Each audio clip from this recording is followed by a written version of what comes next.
Una po sa ating mga balita, ibinalita ni Pangulong Ferdinand R. Marcos Jr. sa publiko ang iba't ibang hakbang ng pamahalaan na napag-usapan sa isang pulong kasama ang Uplift Committee. Ito'y para maibsan ang epekto sa bansa ng tensyon sa gitnang silangan.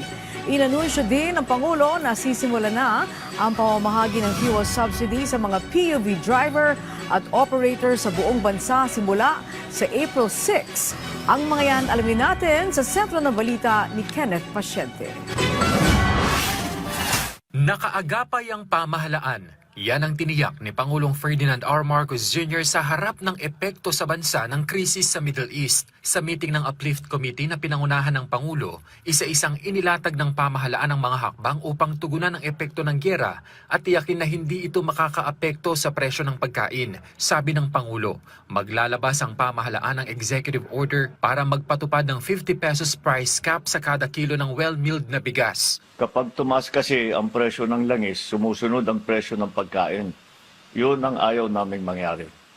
Nagrekomenda ng National Price Coordinating Council na price cap na 50 pesos bawat kilo sa imported na well-milled rice. At ilalabas natin ang executive order para maipatupad na ito sa lalong madaling panahon. Mas pinalawig din anya ang 20 peso rice program na nasa 627 centers sa buong bansa. Kasado na rin ang tulong para sa mga magsasaka at mangingisda. Meron ding dadating na tulong galing sa Presidential Assistance to Farmers, Fisherfolk and Families.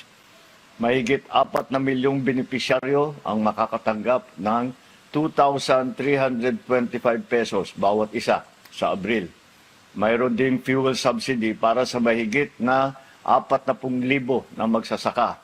Ang ating naman mga mangingisda makakatanggap na ng halos 100,000 na fuel card at fuel voucher. Nananatili rin anyang nasa suggested retail price ang mga basic needs and commodities kabilang na ang bigas, habang tuloy ang pakikipag-ugnayan ng gobyerno sa mga manufacturer na huwag magtaas ng presyo hanggang sa susunod na buwan. Sa supply ng langis, sinabi ng Pangulo na nakapag-order na ang Philippine National Oil Company Exploration Corporation ng 1.04 million barrels ng diesel. 142,000 na bariles ang na-deliver na ngayong linggo, habang ang natitira ay darating sa mga susunod na linggo. Nai-release na ng DBM ang 20 bilyong piso para sa procurement ng hanggang 2 milyong bariles ng karagdagang langis.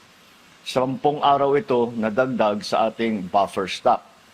Sa ngayon, may 51 days tayo na supply dito sa bansa. Nakatakda na ring magpulong ang Development Budget Coordination Committee para talakayin ang emergency powers na ibinigay sa Pangulo para bawasan o tanggalin ang excise tax sa langis. Sa ngayon, pansamantala na ring sinuspinde ang Wholesale Electricity Spot Market o WESM upang mabantayan ang presyo ng kuryente at maiwasan ang biglaang pagtaas nito. Simula March 26, pansamantalang sinuspindi ng ERC ang WESM. Ibig sabihin, ipatutupad na ang optimal dispatch ng mas murang energy source tulad ng renewable.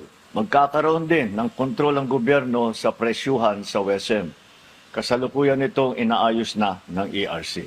Malaking bagay din ayon sa Pangulo ang matagumpay na pag-drill sa Camago 3 well na nakakapag-produce ng hanggang 60 million cubic feet ng gas bawat araw.